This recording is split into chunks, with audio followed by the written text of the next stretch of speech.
Hello students, welcome back to your favourite channel magnet brains. I am Gauri Jadu, economics educator. हम कर रहे हैं quick revision for your board examinations.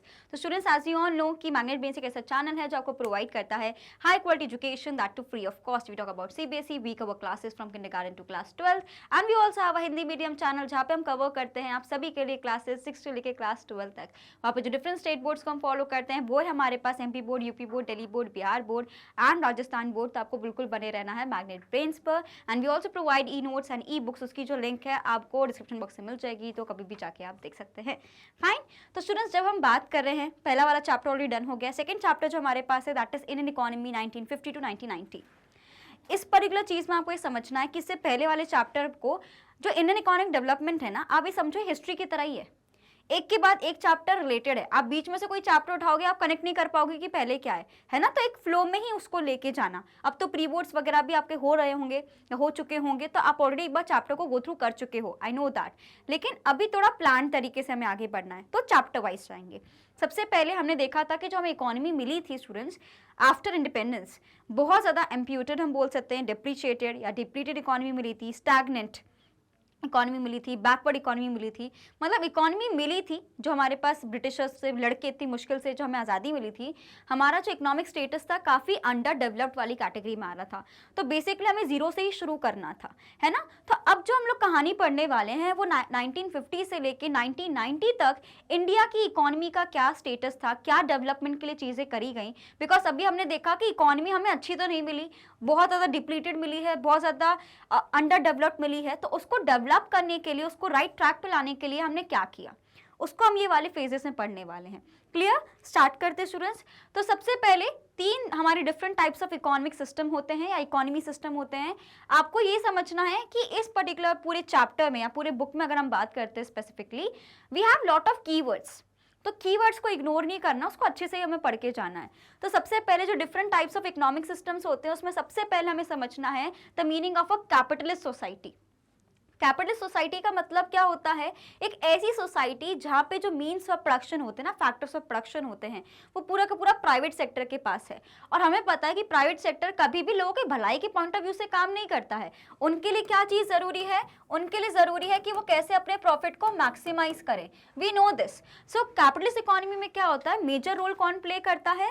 Private sector role play करता है। And private sector का आप सभी को पता है कि उनका मेन फोकस रहता है कि किस तरीके से वो अपने प्रॉफिट को मैक्सिमाइज कर सकते हैं। तो ये वाला पार्ट मेरे पास आ जाएगा।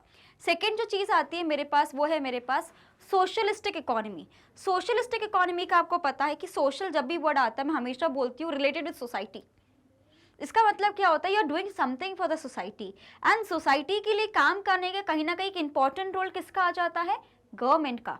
सो अ सोशलिस्टिक इकोनॉमी वो इकोनॉमी होती है जहां पे मेजर फैक्टर्स ऑफ प्रोडक्शन या मीन्स ऑफ प्रोडक्शन का कंट्रोल किसके हाथ में रहता है? गवर्नमेंट के हाथ में रहता है। एंड गवर्नमेंट हमेशा कहीं ना कहीं सोशल वेलफेयर की ओर बढ़ती है, ये चीज हम जानते हैं। तो कैपिटलिस्ट इकोनॉमी क्या आती है? जहां पे प्राइवेट सेक्टर के पास ओनरशिप ज्यादा रहती है और उनका मेन फोकस रहता है कि कैसे अपने प्रॉफिट को मैक्सिमाइज करें। सोशलिस्टिक इकोनॉमी में क्या बोल सकते हैं कि we have a major role of government sector and उनका कहाँ फोकस रहता है कि कैसे सोशल वेलफेयर लेके आए। अब नेक्स्ट क्या रहता है? मिक्स्ड इकोनॉमी, जो कि इंडिया एक तरीके से मिक्स्ड इकोनॉमी है कि हम लोग भाई प्राइवेट और पब्लिक सेक्टर दोनों को साथ में लेके चलना पसंद करते हैं। तो यहाँ पे एक मिक्स्ड इकोनॉमी का मतलब क्या रहता है कि private and public sector both are going to work together for the upliftment of the country, या किस तरीके से कंट्री का डेवलपमेंट हो सकता है। सो तीन कौन कौन सी टाइप्स ऑफ इकोनॉमी हो गई। कैपिटलिस्ट पैटर्न क्या बोलता है कि हर एक चीज भाई कौन संभालेगा? प्राइवेट सेक्टर, यानी profit maximisation. Then we have socialistic pattern जो प्रूफ करता है कि हमें गवर्नमेंट को रोल प्ले करना पड़ेगा for the social welfare. And India में कौन सी इकोनॉमी चल रही है अभी? दैट इज मिक्स्ड इकोनॉमी, जहाँ पे पब्लिक एंड प्राइवेट सेक्टर दोनों को प्रिविलेज दिया जाता है, that you both have the ownership. एक पार्टनरशिप है जहाँ पे you have to work together कि आपकी कंट्री आगे जाए। Clear? Take a screenshot. Remember the keywords, how you have to frame your sentences, right? Answer writing techniques. You need to focus on all these things as well. Now, types of economic system done. Okay, let's move on to the next part. Now, अब हमने अभी आपको बताया कि India ने किसको माना? Mixed economy system को माना। हम जानते थे कि प्राइवेट प्लस पब्लिक सेक्टर दोनों को साथ में मिलकर काम करना पड़ेगा, बिकॉज जिस स्थिति में हमें इकोनॉमी मिली है दोनों की जरूरत पड़ेगी। अब बात मेरे पास आती है बहुत ही इंपॉर्टेंट, वो है that is of economic planning. ठीक है, जो अब इकोनॉमिक प्लानिंग कमीशन जो था वो नीति आयोग बन गया है। So for the development of the Indian economy it was necessary कि हम लोग को प्लान किया जाए। अब आप लोग क्योंकि इकोनॉमिक्स पढ़ रहे हैं, मैं मान के चल रही हूँ कि मेजरली ह्यूमैनिटीज़ के बच्चे तो होंगे ही, हमारे पास कॉमर्स के स्टूडेंट्स भी होंगे। आप सभी बिजनेस स्टडीज ही पढ़ते हो, वहाँ पे आप लोग पढ़ते हो functions of management, what is the meaning of planning, deciding in advance what to do, how to do and who will do it for you. तो सिमिलरली इकोनॉमिक प्लानिंग भी क्या है, एडवांस में डिसाइड करना कि इकोनॉमी को कैसे आगे बढ़ाना है। तो वो क्या हो जाएगा, you deciding in advance how you will make sure that economy is going to run, right? So economic planning can be defined as making major economic reforms, decisions, what, how and for whom to produce by the conscious decision of a determinate authority on the basis of the comprehensive survey of the economy as a whole. तो क्योंकि आपको पता है कि macro economics में क्या होता है, हम इकोनॉमी को पूरा पढ़ते हैं, डिफरेंट पार्ट्स में नहीं पढ़ते। एंड जब हम लोग बात करें इंडियन इकोनॉमिक डेवलपमेंट की भी, मैं पूरी इंडिया की इकोनॉमी की बात कर रही हूँ, तो हम ये जानना चाह रहे हैं कि हम लोग कैसे इकोनॉमिक प्रॉब्लम ऑफ चॉइस को सॉल्व करेंगे।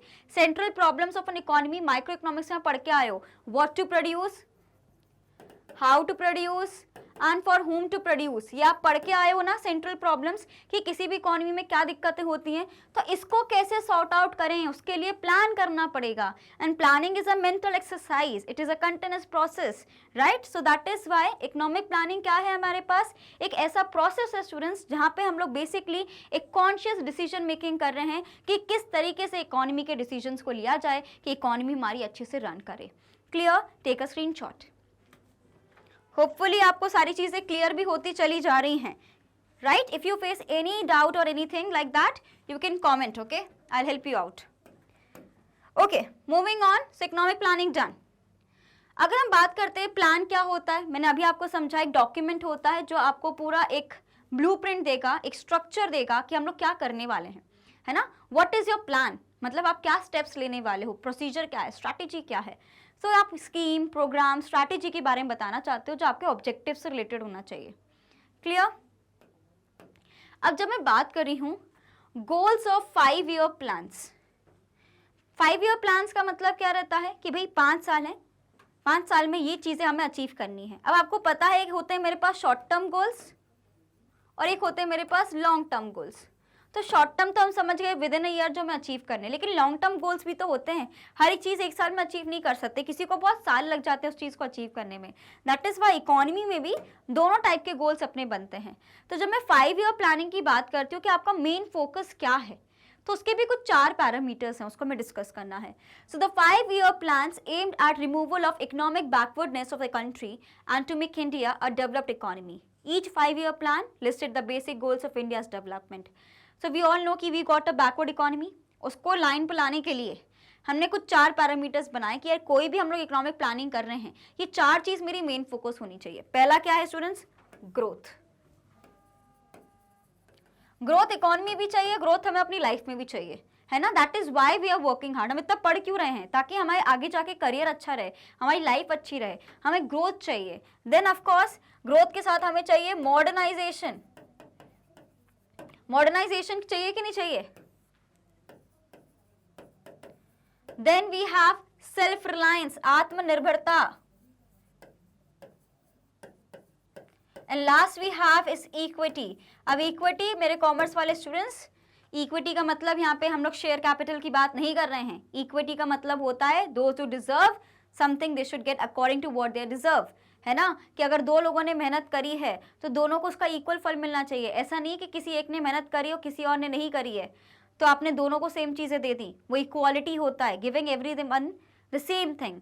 लेकिन इक्विटी क्या कहता है, अगर कोई इंसान ज्यादा मेहनत कर रहा है तो उसकी सैलरी ज्यादा होगी ना, क्यों? बिकॉज वो आपसे ज्यादा काम कर रहा है, आपसे ज्यादा क्वालिफाइड है। That is equity. दोस्त जो डिजर्व करते हैं उस गिवन सर्कमस्टांसेस में आप उसको वो प्रोवाइड कर रहे हो। तो इंडिया में हम सबको ये टारगेट नहीं रख रहे कि सबको सेम मिलना चाहिए। इंडिया में भी इक्विटी प्रैक्टिस हो रही है ना कि रिच से पैसा लेके, उनसे टैक्सेस लेके वो हम किसके लिए काम कर रहे हैं? पुअर के लिए काम कर रहे हैं, ताकि इक्विटी स्टैब्लिश हो। आपने बजट्स के भी पढ़े हैं, ऑब्जेक्टिव्स ऑफ अ बजट, उससे रिलेट करना ये वाला पूरा पॉइंट हमें। क्लियर? ओके तो कौन कौन से 4 पैरामीटर्स है मेरे पास? Growth, modernisation, self reliance and equity. Clear? Take a screenshot. ये 4 पैरामीटर्स बिल्कुल भूलने नहीं है, बाय हार्ट लर्न होने चाहिए, ठीक है? The 4 parameters. होपफुली इसमें कोई डाउट नहीं होगा। चलते हैं आगे। अब सबसे पहले मेरे पास आता है ग्रोथ। ग्रोथ का मतलब क्या होता है? Increase in the country's capacity to produce. अब बेसिकली आप ये भी बोल सकते हो कि हम चाहते हैं कि किसी भी कंट्री का जीडीपी इंक्रीज हो, that is also growth. So growth implies either a larger stock of productive capital or a larger size of supporting services or an increase in the efficiency of productive capital and services. तो growth का मतलब क्या रहता है? हम चाहते हैं कि productive capital बढ़े, हम चाहते हैं कि improvement हो, that is the meaning of growth. You are a better version of yourself. Similarly, we want economy to be the better version of itself. Now, a steady increase in the gross domestic product is a good indicator of economic growth. जो मैंने यहाँ पे लिखा भी है कि अगर आपका जीडीपी कॉन्स्टेंटली इंक्रीज हो रहा है तो कहीं ना कहीं इंडिकेट कर रहा है कि कहीं ना कहीं आपकी इकोनॉमी में अच्छा लेवल ऑफ प्रोडक्शन हो रहा है। अच्छा लेवल ऑफ प्रोडक्शन होना भी तभी पॉसिबल है जब इकोनॉमी में स्टेबिलिटी हो, right? Now, in some countries, growth in agriculture contributes more to GDP growth, while in some service sector, जैसे कि इंडिया में जीडीपी में सबसे ज़्यादा कंट्रीब्यूशन आपको सर्विस सेक्टर देखने को मिलेगा। हालांकि सबसे ज़्यादा लोग एम्प्लॉयड एग्रीकल्चर में हैं, लेकिन सबसे ज़्यादा आउटपुट कौन सा दे रहा है? That is service sector. Clear? Take a screenshot. All of you take a screenshot of it.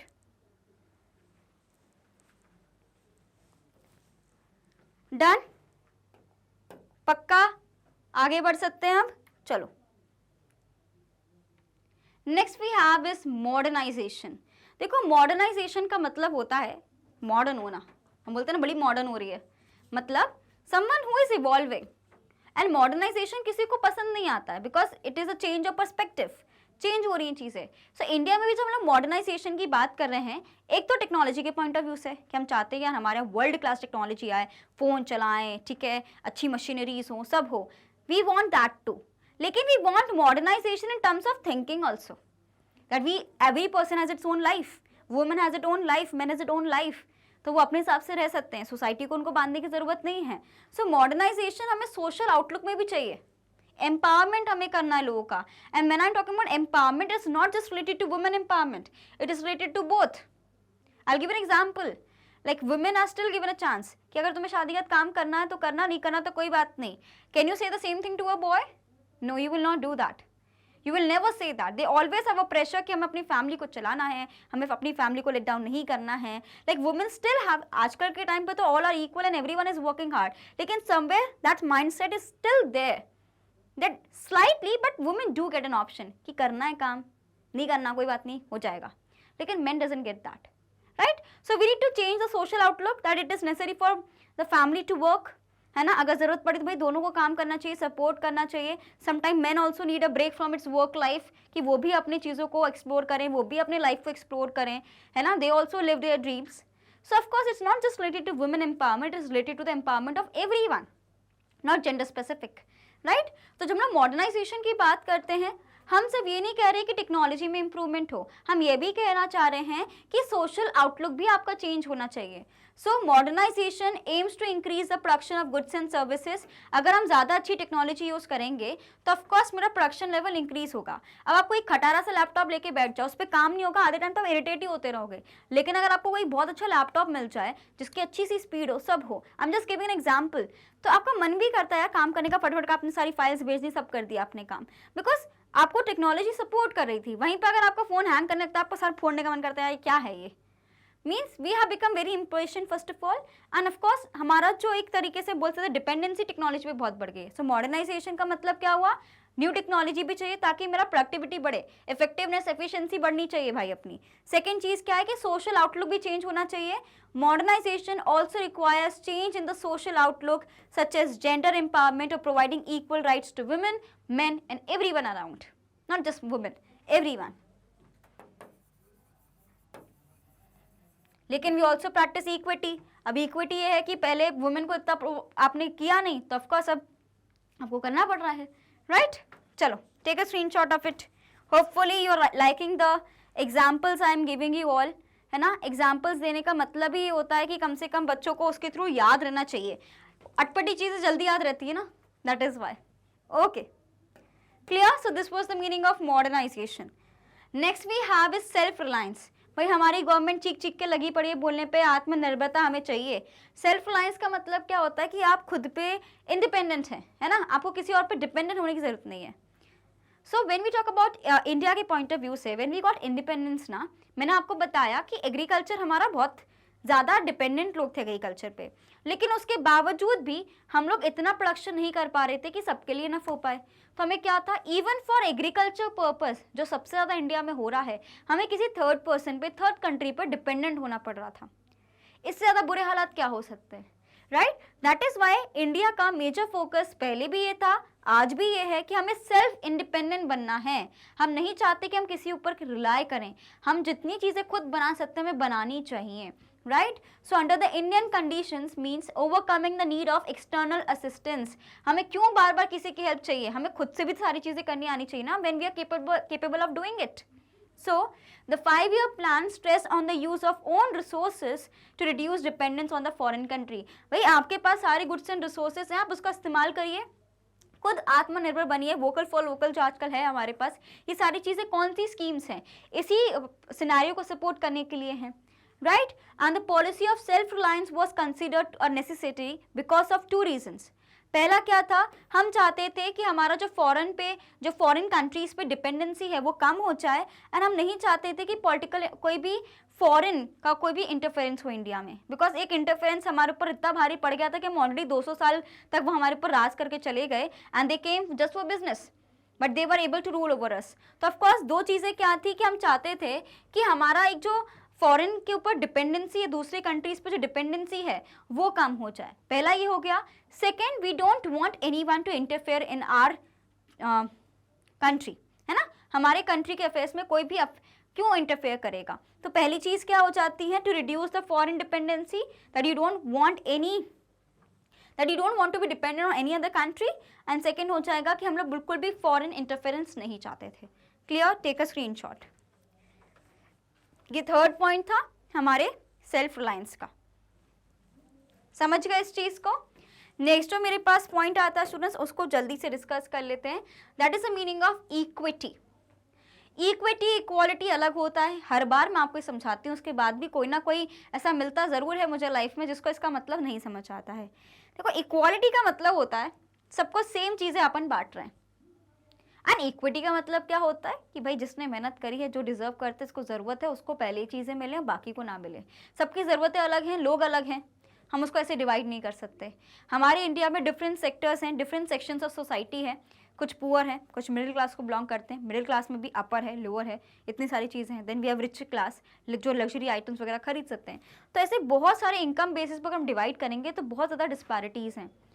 तो ऐसे में सबको सेम चीज़ें नहीं बांट सकते, बिकॉज सबकी ज़रूरतें अलग हैं। तो उस केस में हमारे पास इक्विटी का रोल आ जाता है, क्योंकि हमारे पास स्कैरसिटी का कॉन्सेप्ट पढ़ा है हमने कि हमारे पास रिसोर्सेज बड़े लिमिटेड हैं, तो सबको तो हम सेम बांट ही नहीं सकते। फिर हम देखते हैं जिसकी ज़्यादा ज़रूरत है हम उसकी हेल्प करेंगे, राइट? सो इक्विटी का मतलब क्या होता है, ensure that every Indian should be able to meet his और हर बेसिक नीड्स, राइट?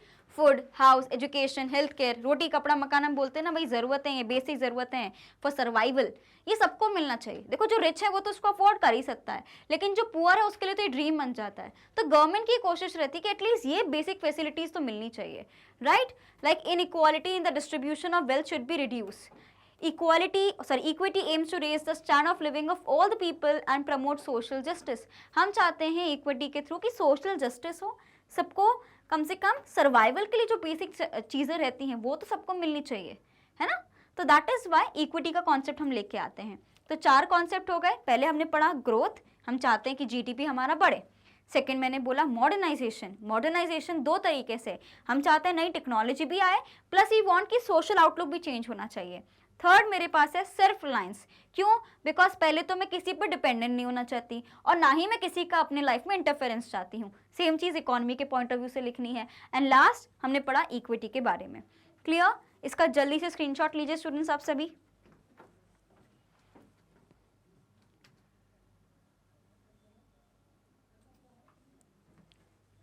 ना, what is the meaning of workforce? Workforce का मतलब होता है those people who are actually working, ठीक है, वो वर्कफोर्स होता है। याद रखना एग्रीकल्चर के पॉइंट ऑफ व्यू से ना सारे चैप्टर्स में बात करी गई है, तो क्वेश्चन को पढ़ लेना कि वो कौन से एरा की बात कर रहे हैं, कौन से टाइम पीरियड की बात कर रहे हैं, आपको वो वाले एग्रीकल्चर के फीचर्स लिखने पड़ेंगे, ठीक है। सो जब मैं एग्रीकल्चर की बात करती हूँ, the agriculture sector accounted for the largest share of workforce. So agriculture development was focus right from the first 5-year plan. तो भाई हमें पता था कि भाई एग्रीकल्चर में सबसे ज़्यादा लोग काम करते हैं और खाना तो ज़रूरत है, वो तो बेसिक सर्वाइवल है, वो तो चाहिए ही चाहिए। So that is why starting से ही हम लोग एग्रीकल्चर पे फोकस कर रहे थे। अब उसके लिए जो पॉलिसीज लेके आई थी बहुत इंपॉर्टेंट है हमारे पास, land reforms and green revolution. Green revolution तो हमने बहुत बार पढ़ा है, लैंड रिफॉर्म्स के बारे में पढ़ लेते हैं। सबसे पहले जब मैं लैंड रिफॉर्म्स के बारे में बात कर रही हूँ, मेन फोकस क्या था, क्योंकि हम चाहते थे कि इक्विटी का ऑब्जेक्टिव पूरा हो। सबसे पहले जो जमींदारी सिस्टम था, जो लगान वगैरह लेते थे, जो एक्सप्लॉइट करते थे छोटे फार्मर्स को, उसको हटाना बहुत ज़रूरी था। तो गवर्नमेंट ने सबसे पहले क्या किया कि कोई भी जमींदार फमींदार कुछ नहीं है, ये सारे टाइटल्स गए, ब्रिटिशर्स गए, टाइटल्स भी गए। So abolishment of intermediaries. So Indian government took various steps to abolish intermediaries and to make tillers the owners of the land. Now the ownership rights granted to the tenants gave them the incentive to increase output and the contribute to the growth in the agriculture. तो पहला point हमारा यही था कि जो जमींदार वगैरह जो बीच के जो इंटरमीडिएटरीज हैं उसको हमें रिमूव करना है। Take a screenshot. कौन सा प्रिंसिपल प्रैक्टिस कर रहे हैं ऑब्जेक्टिव हम लोग यहाँ पे, इक्विटी का। पहला लैंड रिफॉर्म क्या हुआ कि बीच में से जितने भी फालतू लोग हैं उनको हटाइए। सेकेंड जो चीज़ हमने बात करी है बहुत ही इंपॉर्टेंट है, that is land ceiling. Land ceiling का मतलब यहाँ से ये था कि बिकॉज ब्रिटिशर्स के टाइम पे तो हमें नहीं पता कि किस तरह की सारी चीज़ें वो कर रहे थे, लेकिन आफ्टर इंडिपेंडेंस तो इंडिया का कंट्रोल है ना। So it refers to fixing the specific limit of land which could be own by an individual. हमने ये सेट कर दिया कि एक इंडिविजुअल इतना ही चीज़ों को इतना ही लैंड रख सकता है एंड उसके बाद वो नहीं रख सकता लैंड।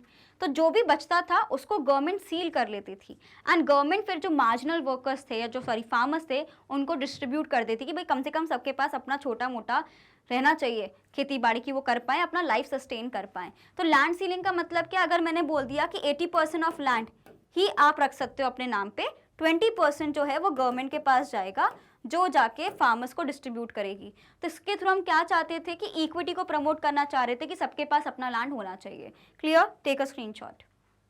लेकिन इसकी गड़बड़ क्या हुई, कुछ बताएगा। हमने सोचा ये था, लेकिन अब क्या हो गया, लोगों ने अपने रिश्तेदारों के नाम पे ज़मीनें कर दी। हमने बोला था कि एक इंडिविजुअल के पास इतनी रहनी चाहिए, तो एट द एंड हमने वो जो ज़मीन जायदाद थी, जो जितना भी था वो उन्हीं की फैमिली में रहा, वो डिस्ट्रीब्यूट नहीं हो पाया। राइट नाउ अब न्यू एग्रीकल्चर स्ट्रैटेजी की अगर हम बात करेंगे, ग्रीन रेवोल्यूशन में हमेशा 3 चीज़ें लिखोगे। सबसे पहले आप लिखोगे कि हम लोग हाई यील्डिंग वैरायटी सीड्स का यूज़ करते थे, हम लोग ने इरिगेशन पे बहुत काम किया, ठीक है, एंड हम लोग ने पेस्टिसाइड्स, इंसेक्टिसाइड्स और फर्टिलाइजर्स पे बहुत काम किया है। ग्रीन रेवोल्यूशन में जब तक ये 3 चीज़ें नहीं होंगी वो कंप्लीट नहीं होगा।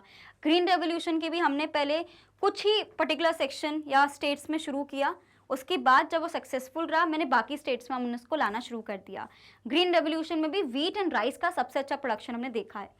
राइट जैसे कि हमने पढ़ा हाई यील्डिंग वैरायटी सीड्स को यूज़ किया जाता था, जिसके साथ इरिगेशन बहुत अच्छा होना चाहिए था और केमिकल फर्टिलाइजर्स और पेस्टिसाइड्स आपको यूज़ करने पड़ेंगे अगर आप चाहते हो कि आपका प्रोडक्शन अच्छा हो। एंड ग्रीन रेवोल्यूशन का अच्छा इंपैक्ट हमें देखने को मिला भी है। लैंड रिफॉर्म से बेटर मुझे ग्रीन रेवोल्यूशन का इंपैक्ट देखने को मिला है। क्या हो गया था, हम लोग मार्केटेबल सरप्लस अटेन करने लग गए थे। तो जो मेरा एक सेल्फ रिलायंस वाला ऑब्जेक्टिव था ना कि हम लोग चाहते थे कि हम लोग खुद पे इंडिपेंडेंट बने, वो पॉसिबल हो गया। बफर स्टॉक हम लोग मेंटेन कर पाए and low level of income जो ग्रुप्स थे उनकी भी हम हेल्प कर पाए। Clear, take a screenshot. Done. अब ग्रीन रेवोल्यूशन के साथ सबसे ज्यादा रिस्क क्या था कि बहुत ज्यादा पेस्ट अटैक हो जाता था, तो इसके लिए हम लोग बहुत ज्यादा पेस्टिसाइड्स वगैरह यूज करते थे, तो वो भी एक तरीके से हार्मफुल हो सकता था। एंड इनकम इक्वालिटीज इसलिए बढ़ने लग गई क्योंकि जो ग्रीन रेवोल्यूशन के जो इनपुट्स हैं, इरिगेशन हो गया, फर्टिलाइजर्स वगैरह, हर कोई तो अटेन नहीं कर पाता था। जो अटेन कर लेते थे वो रिच बनते चले जाते थे, जो नहीं कर पा रहे थे वो पूरी सेक्शन को ब्लॉक कर रहे थे। तो favourable steps by the government to overcome the risk क्या किया, government provided loans to the low income, subsidies वगैरह प्रोवाइड करी ताकि वो भी फर्टिलाइजर्स और पेस्टिसाइड्स को यूज़ करें एंड अपनी खेती बाड़ी को अच्छे से करें, अपनी फार्मिंग को इंक्रीज करें। तो गवर्नमेंट ने इस तरीके से उनकी हेल्प करी। Clear, take a screenshot. ताकि स्मॉल एंड रिच फार्मर्स दोनों को बेनिफिट हो। ठीक है, अब सब्सिडीज की बात करेंगे, ये बहुत इंपॉर्टेंट है, आपके सैम्पल पेपर में और प्रीवियस ईयर के क्वेश्चन पेपर में भी आया है। सब्सिडीज का मतलब क्या होता है? फाइनेंशियल एड प्रोवाइड करना। तो फेवर कौन कौन कर रहे थे कि हाँ इंडिया में सब्सिडीज प्रोवाइड करनी चाहिए? पहला फेवर क्या था? भाई फार्मिंग के लिए बहुत एक रिस्की बिजनेस है, तो थोड़ा सपोर्ट मिल जाएगा फार्मर को, तो वो थोड़ी हिम्मत करके अच्छे से प्रोडक्शन कर पाएगा। Second, majority of the farmers बहुत ज़्यादा पुअर सेक्शन ऑफ सोसाइटी को बिलोंग करते थे, तो उनको एक्स्ट्रा हेल्प तो चाहिए ही चाहिए थी। एंड अगर मैं सब्सिडीज़ को रिमूव कर दूंगी तो जो इनकम इनइक्वालिटीज़ है, रिच और पुअर के में जो गैप है वो कभी कम नहीं हो पाएगा, बिकॉज रिच के पास तो सारी फैसिलिटीज़ हैं लेकिन पुअर कभी ग्रो नहीं कर पाएगा। नेक्स्ट, इसके अगेंस्ट कौन कौन थे? क्या सब्सिडीज़ नहीं देनी चाहिए? पहला क्या था कि फर्टिलाइजर इंडस्ट्री को प्रॉफिट हो रहा था, फार्मर्स को प्रॉफिट नहीं हो रहा था, फर्टिलाइजर्स ब्लैक मार्केटिंग करके और ज़्यादा हाई प्राइस से बेचने लग गए। तो जो मेन चीज़ थी जिसके लिए सब्सिडीज हम लेके आ रहे थे उनको तो फायदा हुआ नहीं, प्लस गवर्नमेंट के लिए बहुत बड़ा बर्डन था, बिकॉज इतने सारे फार्मर्स को, जो सबसे ज़्यादा हमने अभी बात करी कि एग्रीकल्चर सेक्टर में लोग काम करते हैं, उनको इतना बेनिफिट कैसे प्रोवाइड करेंगे, कैसे सब्सिडीज देंगे? तो ये बहुत इंपॉर्टेंट स्लाइड है, इसका स्क्रीनशॉट लेंगे सभी। Done. So what is the critical appraisal? हम क्या माने कि एग्रीकल्चर सेक्टर में क्या हुआ? सबसे पहले ग्रीन रेवोल्यूशन जो था उसने हेल्प करी, लैंड रिफॉर्म शायद इतने बेनिफिशियल नहीं रहे। नाउ सेल्फ रिलायंट हम बन गए थे, सेल्फ सफिशिएंट फूड हमारे पास आ गया था फूड के मामले में बिकॉज ऑफ ग्रीन रेवोल्यूशन। जो लैंड रिफॉर्म्स थे उसकी वजह से जमींदारी सिस्टम हट गया, ये चीज़ अच्छी हो गई। हमने जीडीपी में अपना कॉन्ट्रीब्यूशन बढ़ा दिया, ठीक है, but not the population depending on it. GDP तो बढ़ा लेकिन आज भी एग्रीकल्चर पे लोग डिपेंडेंट थे, तो हम ये चाहते थे कि डाइवर्सिफिकेशन हो, लेकिन जीडीपी जरूर बढ़ गया था। Clear? Take a screenshot. Done. Industrial development की बात करेंगे तो 5 ईयर प्लान का जो पूरा स्ट्रैटेजी बना था, कॉटन टेक्सटाइल इंडस्ट्रीज वगैरह को बहुत ज़्यादा बेनिफिट हम प्रोवाइड करने की कोशिश कर रहे थे, बहुत वैरायटी ऑफ इंडस्ट्रीज थी तो उनको स्ट्रेंथन करने की कोशिश करी गई थी। ठीक है, पब्लिक सेक्टर की अगर हम बात करेंगे, सबसे पहले the role of public sector in the industrial development अगर हम बात करेंगे, पहला पॉइंट क्या है? Shortage of capital with the private sector. हम बोलते हैं कि मिक्स्ड इकोनॉमी थी, पब्लिक और प्राइवेट सेक्टर दोनों को काम करना चाहिए, लेकिन दिक्कत क्या था कि प्राइवेट सेक्टर के पास इतना कैपिटल ही नहीं था, तो कौन मदद करेगा? पब्लिक सेक्टर को ही आगे आने पड़ेगा। सेकेंड चीज, lack of incentive for private sector. हमने बहुत सालों तक यही बोला है कि पब्लिक प्राइवेट दोनों काम कर रहे हैं, लेकिन अधिकतर पब्लिक सेक्टर ही करता था, प्राइवेट सेक्टर नहीं कर रहा था। एंड सोशल वेलफेयर वैसे भी सिर्फ प्राइवेट सेक्टर का तो काम हो नहीं सकता, उसमें गवर्नमेंट को रोल प्ले करना पड़ेगा ही पड़ेगा। Right? Take a screenshot. Done. अब जब हम बात करते हैं स्टूडेंट्स इंडस्ट्रियल पॉलिसीज की, ठीक है, तो एक कॉम्प्रिहेंसिव पैकेज है इंडस्ट्रियल पॉलिसीज जो हमारे पास आई थी। इंडस्ट्रीज को 3 तरीके से हमने डिवाइड किया, schedule A, schedule B and schedule C में हमने डिवाइड किया। शेड्यूल ए क्या बोलता था कि सारी की सारी इंडस्ट्री किसके अंडर में रहेंगी? स्टेट्स के अंदर में रहेंगी। शेड्यूल बी क्या बोलता था? जो इधर इंडस्ट्रीज थी उसके अलावा जो 12 इंडस्ट्रीज हमने तय करी हैं वो स्टेट के अंदर रहेंगी। एंड जो थर्ड था, जो बची हुई इंडस्ट्रीज थी वो प्राइवेट सेक्टर के पास रहेंगी, लेकिन प्राइवेट सेक्टर को लाइसेंस कौन देगा? गवर्नमेंट देगा। तो अगेन पब्लिक सेक्टर ही मेजर रोल प्ले कर रहा था, इसलिए हम लोग बाद में जाके पढ़ेंगे लिबरलाइजेशन की पॉलिसी, है ना, लाइसेंसिंग से हटाने के लिए। Take a screenshot. क्लियर? तो ये हमने 3 तरीके से इंडस्ट्रीज को डिवाइड किया, schedule A, schedule B and schedule C में, इसको हमें ध्यान रखना है। नाउ इंडस्ट्रियल लाइसेंस, अभी मैंने आपको समझाया कि जो लाइसेंसिंग की बात हो रही है, प्राइवेट सेक्टर अगर कोई काम करना भी चाह रहा है इंडस्ट्रीज में तो उसको लाइसेंस मिलना चाहिए। लाइसेंस कौन देता था? अगेन गवर्नमेंट, यानी पब्लिक सेक्टर फिर से आ गया। अब लाइसेंस आपको ऐसा नहीं कि कंपनी खोल दिया तभी लाइसेंस चाहिए, अगर आपको कोई कंपनी को एक्सपैंड करना है, डाइवर्सिफाई करना है, नया प्रोडक्ट लेके आना, सब आप कुछ भी नया करोगे आपको लाइसेंस लेना पड़ेगा। तो प्राइवेट सेक्टर के लिए ग्रो करने के लिए अपॉर्चुनिटी नहीं थी, उनको ऐसा लगता था उनके लिए बहुत बड़ा सरदर्द है, बिकॉज इतनी ज़्यादा लिमिटेशंस आ गई थी। So it is a written permission. Licence क्या होता है? रिटन परमिशन होता है जो गवर्नमेंट देती है इंडस्ट्रियल यूनिट को कि हाँ आपको परमिशन, आप ये सामान बना सकते हो। ठीक है, तो ये किससे थ्रू मिलता था? Industrial development and regulation act 1951 से।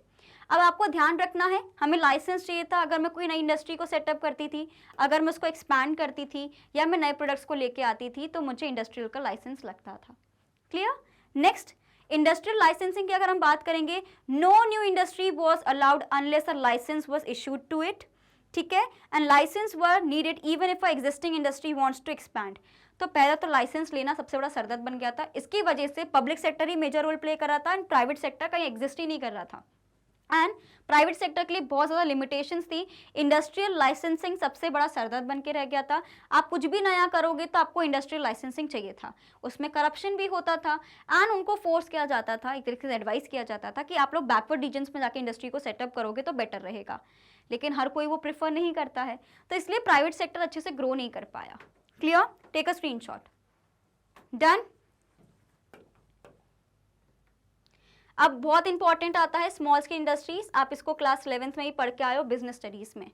स्मॉल स्केल इंडस्ट्रीज एक बहुत ही अच्छी चीज़ होती है बिकॉज लार्ज स्केल इंडस्ट्रीज में पैसा भी ज़्यादा लगता है, इन्वेस्टमेंट ज़्यादा लगता है, लोग भी ज़्यादा चाहिए, खर्चा भी ज़्यादा है एंड बहुत ज़्यादा मेहनत वगैरह हर एक चीज़ ज़्यादा लगेगी लार्ज स्केल पे। वहीं पर अगर आप स्मॉल स्केल पे करोगे तो हर एक चीज़ थोड़ा रिड्यूस हो जाएगी। तो अगर मेरी इकोनॉमिक कंडीशन सही नहीं है तो हम छोटे लेवल पे शुरू करते हैं चीज़ें।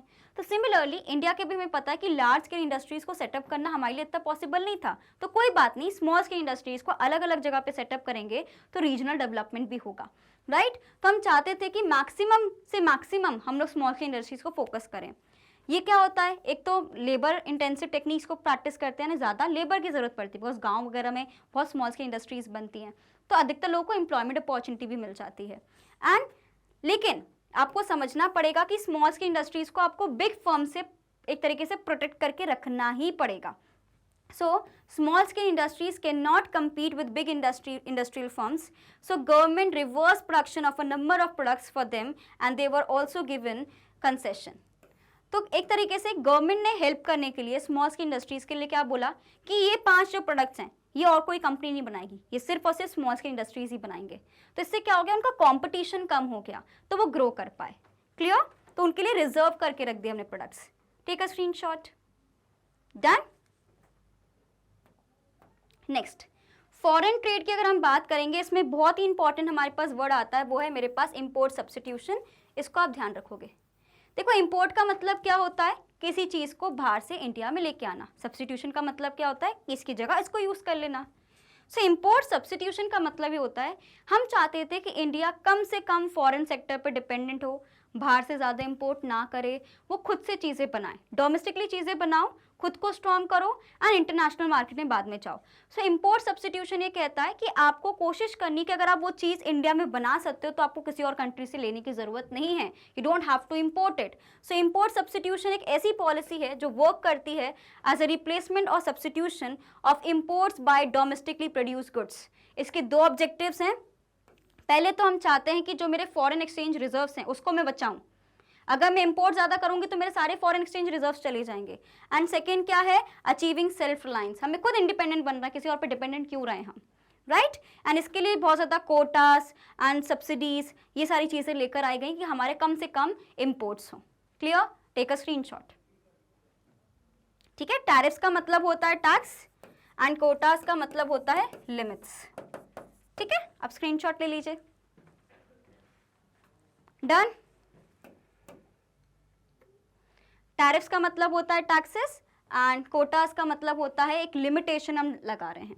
ठीक है, रीजन क्या था इंपोर्ट सब्स्टिट्यूशन का, इसको बिल्कुल आप अंडरलाइन करेंगे। हम चाहते थे कि हमारी जो खुद की जो कंपनीज थी वो इंटरनेशनल मार्केट के लिए रेडी हूँ तो खुद से सामान बनाना सीखेंगे। एंड हम नहीं चाहते थे कि मेरे फॉरेन एक्सचेंज रिजर्व्स किसी भी फालतू चीज़ के लिए इंपोर्ट के लिए जाए। अगर हम वो चीज़ खुद बना सकते तो हम खुद बनाएंगे। क्लियर? Take a screenshot.